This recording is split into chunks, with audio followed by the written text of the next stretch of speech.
अस्सलाम वालेकुम। Even field का जो केस चल रहा है, मरीम नवाज़ साहिबा की सज़ा के ऊपर जो अपील है और जो दरख्वास्त दिया है आपने इरफान कादिर साहब ने, आज उसकी हेयरिंग थी और उस हेयरिंग में चंद बड़ी अहम बातें हुई हैं जो मैं आपके गोश गुजार है। केस का मेरिट और डीमेरिट मैं ऑलरेडी कई प्रोग्राम में डिस्कस कर चुका हूँ, वो आपके पास आपको पता है उसके बारे में कि नैब गुज़िश्ता 5 महीने 6 महीने से मुसलसल अदालत उनसे एक चीज़ मांग रही है कि क्या मरीम नवाज़ जिसकी बुनियाद पर आपने केस बनाया था, वो 2 फाइनेंशियल लेटर्स जिसको उन्होंने कहा है कि पाकिस्तान का जो कानून शहादत है, उस कानून शहादत की बुनियाद पर उन दोनों जो लेटर्स हैं, जो फाइनेंशियल लेटर्स है, जो वकील का लेटर है, वो यूके में तो उसकी अहमियत हो सकती है, पाकिस्तान में उसकी अहमियत ज़ीरो है। चुनांचे उन्होंने वो डस्टबिन में फेंक दिया और उसके बाद मुतालबा किया है कि अगर नवाज़ शरीफ ओनर हैं तो उनके दस्तावेज़ात दे दें, और अगर मरीम नवाज़ साहिबा बेनिफिशियल ओनर हैं तो उनके सबूत दे दीजिए। गुज़िश्ता 4, 5, 6 महीने से अदालतें ये सवाल कर रही हैं और नैब फरार हो रही है। नैब जो कल तक ये कहती थी कि 1 महीने के अंदर इसका फ़ैसला करें और रोज़ाना की बुनियाद पर इसकी हेयरिंग होनी चाहिए, वही नैब अब 1 महीने से ज़्यादा टाइम मांग रही है कि हमें टाइम दें। अच्छा, एक तरफ टाइम मांग रही है, दूसरी तरफ जो इनके प्रोसिक्यूटर थे इस केस के हवाले से, उनको भी हटा दिया गया। आखिरी में उनकी जगह स्पेशल प्रोसिक्यूटर अजहर साहब को लाया गया, जो पहले दिन आए, चश्मा पहना, प्रेस कॉन्फ्रेंस की, दूसरे हेयरिंग में गायब हो गए। दूसरे हेयरिंग में एक और स्पेशल प्रोसिक्यूटर आए, वो उनका नाम शायद इम्तियाज़ है, मैं उनको नहीं जानता, लेकिन उनकी जो आर्गुमेंट्स थी वो बिल्कुल उसी तरह से थी जो मैंने आपको बताया था कि जानू जर्मन जो है वो एक ड्रामा था जिसमें ये केस जो है वो इस तरीके से था कि एक शख्स अंग्रेज़ी का माहिर था और एक शख्स अंग्रेज़ी का माहिर नहीं था, उसको कुछ नहीं पता था और वो अंग्रेज़ी में क्या बोलता रहा, लेकिन पंचायत ने जो फैसला दिया वो उसके हक़ में दिया जिसको अंग्रेज़ी नहीं आती थी। तो वो उसी तरह वो आया और उन्होंने जजेस के दरमियान और अदालत के सामने बातें की जो इररिलेवेंट बातें थी, और वो जो बातें उन्होंने की वही समझा, न जजेस ने समझा, न वहाँ पे बैठे हुए दूसरे वकीलों ने समझा, ना मरीम नवाज़ साहिबा के वकील ने समझा, ना सहाफ़ियों ने समझा। आज जो हेयरिंग हुई है, उस हेयरिंग में इरफान कादिर साहब ने बड़े बरवक्त और सही पॉइंट्स उठाए हैं, और आज केस में ये हुआ कि जो इनके एक स्पेशल प्रोसिक्यूटर आए थे वो भाग गए, और जो जानू जर्मन आए थे वो भी फरार हो गए, और वो प्रोसिक्यूटर आज आए नैब की तरफ से जो ऑलरेडी इस केस को शुरू से देख रहे थे। और हमारा सवाल ये था कि जो शुरू से केस देख रहा है प्रोसिक्यूटर, उसको हटा के ये नए लोगों को क्यों लाए गए? तो उसकी वजह ये थी कि केस को लिंगर ऑन करना था, क्योंकि वो जो थे वो बार बार टाइम मांग रहे थे। उनको लिंगर ऑन करने के लिए उनके पास कोई तरीक़ेकार नहीं था। कभी वो कोविड में बीमार हो रहे हैं तो कभी वो टाइम मांग रहे हैं, कभी वो कुछ और मांग रहे थे, तो ये इन दोनों को लाया गया था। लेकिन क्योंकि अब ये बात वाज़े हो गई कि इस केस को मज़ीद लिंगर ऑन नहीं किया जा सकता, चुनांचे आज इरफान कादिर ने बड़ी अहम दलाइल दिए। वो पहले ही दलाइल दे चुके हैं, लेकिन उन्होंने अदालत से इस्तदा दी कि इस केस का फ़ैसला सुनाइए।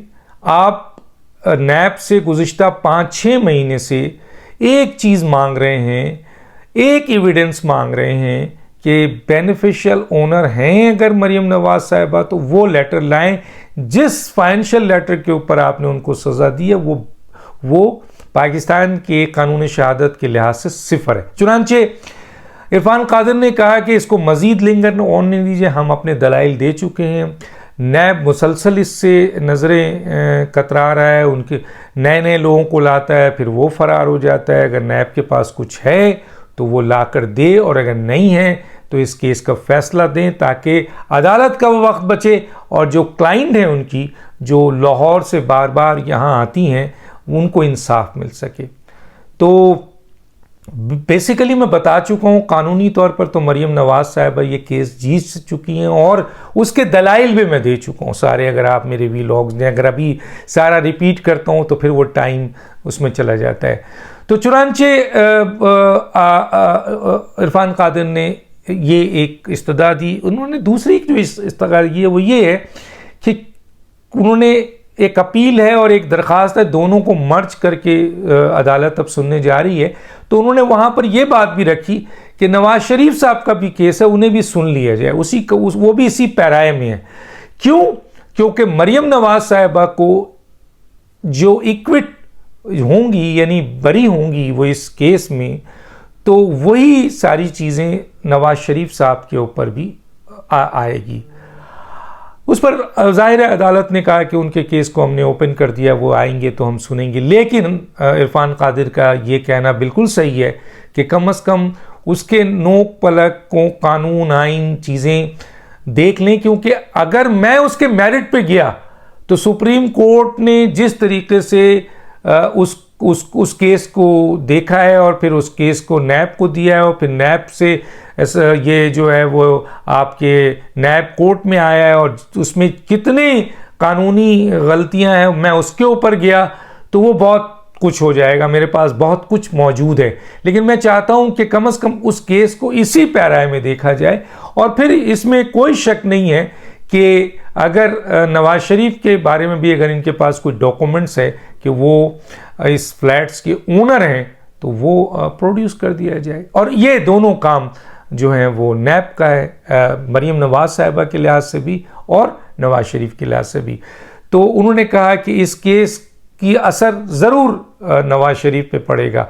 मरीम नवाज साहिबा बरी होंगी तो डेफिनेटली नवाज शरीफ भी सेम केस है तो उसमें वो बरी होंगे।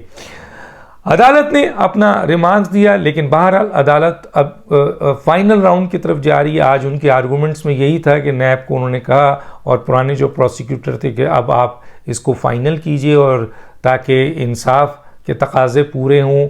और बार बार इरफान कादिर इस बात को कहते रहे कि 6 महीना हो गया, एक डॉक्यूमेंट्स नहीं दे सके, एविडेंस नहीं दे सके, कोई एविडेंस इनके खिलाफ नहीं है। इसके बावजूद इनकी सज़ा अभी तक बरकरार है। अदालत का ये कहना था कि अगर नो एविडेंस है तब भी जो है वो आप अदालत की मुआवनत करें ताकि अदालत अपने इंसाफ के तकाजे को पूरे कर सके।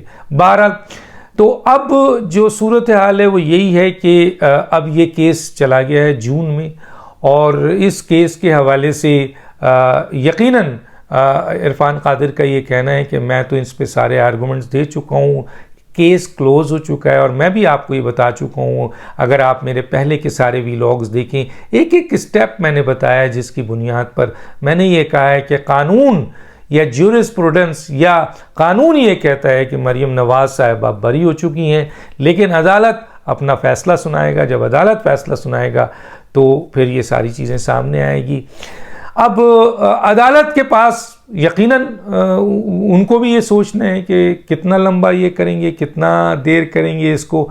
उन्होंने भी फाइनल डेड लाइन दे दी है नैब को, इरफान कादिर को, और जो अमजद परवेज़ हैं जो कि इनके पुराने वकील थे मरीम नवाज साहिबा के, वो भी मौजूद थे, वो इस केस से हटे नहीं थे। लेकिन इरफान कादिर के आने के बाद इस केस में जो जान आई है और इस केस का रुख बदला है और इस केस में जो पॉइंट्स उठाए गए थे, खुशकिस्मती से ये वही पॉइंट्स थे जो हमने अपने वीलॉग्स में भी ऑन एयर किए थे और जो हमने इरफान कादिर के साथ अपने इस आपके रियल फोकस के प्रोग्राम में एक एक नुक्ते को डिस्कस किया था।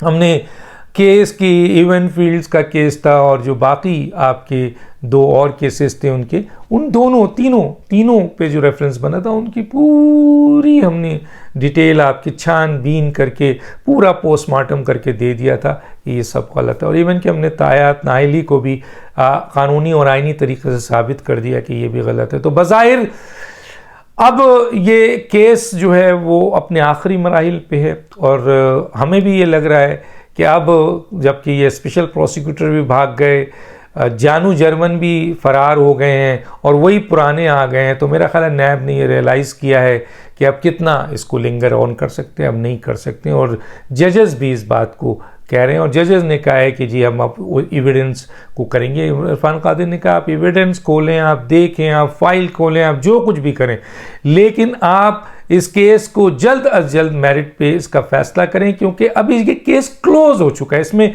अब कुछ बचा नहीं है।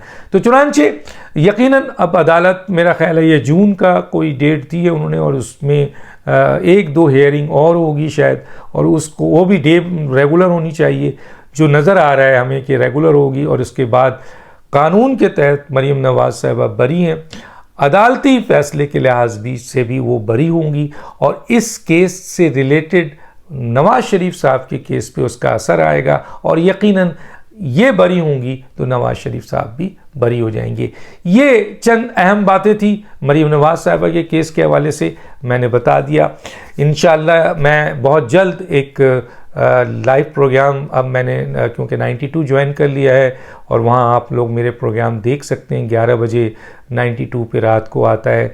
मैं इरफान कादिर को लेकर नवाज़ शरीफ साहब के केस और मरीम नवाज़ साहिबा के मेरिट को केस को लेकर एक बड़ा प्रोग्राम करूँगा। उसमें दोबारा उन तमाम कानूनी नुकात को जो कि मैं पहले ही इरफान कादिर साहब से डिस्कस कर चुका हूँ और वीलॉग कर चुका हूँ, और ये एक तालिब इल्म की हैसियत से कानूनी ये साबित कर चुका हूँ कि ये सब केस गलत है। डॉक्टर दानिश को इजाज़त दीजिए। अल्लाह हाफिज़।